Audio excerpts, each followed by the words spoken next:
and very limited growth of the internal market.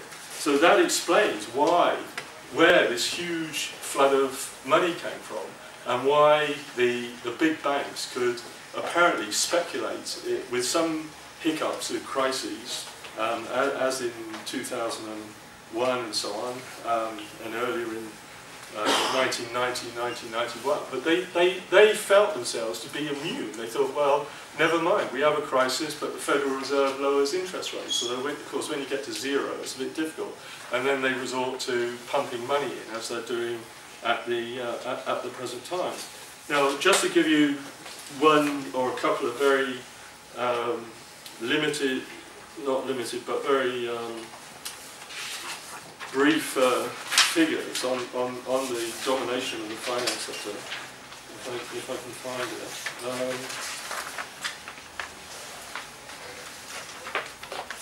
Yeah, these figures vary slightly because they're depending on whose estimates that you use. But from 1973 to 1985, it's estimated that the financial sector, this is in the US, accounted for around 16% of domestic corporate profit, 16%. But by 86, this has gone up to 19%. That's not a very big increase. But by the 1990s, it went up to between 21 and 30%, depending on which years you take. And by the end of the 1990s, it had reached 41%. That means 41% of the total corporate profits in the US were eaten up, if you like, or grabbed by the finance sector. And of course, that is why they were paying these huge bonuses to the top bankers. And you know, the real question is, it's bad enough that they're paying these grotesque amounts for really wrecking the economy. But on the other hand, you have to ask, well, why are they able to do this? And it's rooted in this domination of the financial sector. It's not, and that's the real basis of the problem. And the role of the finance sector, or the effect on the economy, is one is that it maximises short-term profit, because they are speculating in shares or company bonds or whatever. So the only thing they're interested in is the results at the end of the quarter. It used to be a year, then it was down to a half year, and in the recent period it's been quarterly. So if the profits go down, then they start selling off the shares, and you know, the companies come under pressure to be taken over or restructured or things like that. And then the other thing is that they concentrate profit. They're not necessarily, or mostly they're not, creating new profit from the, you know, in a global way, from the point of view of the capitalist class as a whole, but they're concentrating the profit more and more into the hands of the top layer. And it's about 0.1% that is accounted for most of this growth in profitability through the capital gains on shares, on bonds and so on, and on the kind of bonuses and benefits that they got as a result of their activity. Now, some of the other things I mentioned as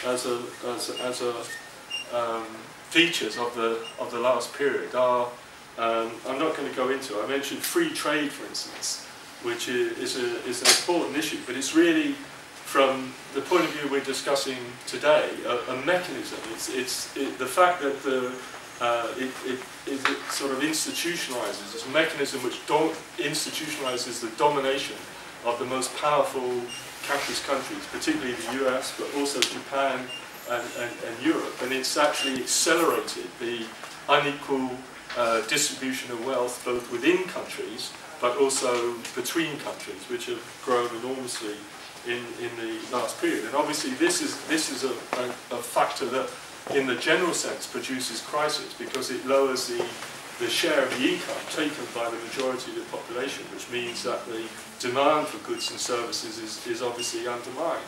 And we can see that in particular in the US, where since 1980, well, most of the time there was a complete stagnation of real incomes, or earned income, for the majority of people. And then for a number of periods in the 90s, there was actually a decline. I don't know what the latest up-to-date figure is. It probably shows a decline over the last 5 years. But that was almost all compensated for by debt, by taking money out of housing. When the value of houses went up, the people extended their mortgages and siphoned off some of the value of the houses into consumer spending or health spending or education or whatever. But it meant that the whole basis of consumption, which as far as the US was concerned is a vitally important feature of the whole world economy, China and other producers depended on it, was based on debt, which, as I mentioned, was in many ways financed by the surplus exporters of goods anyway.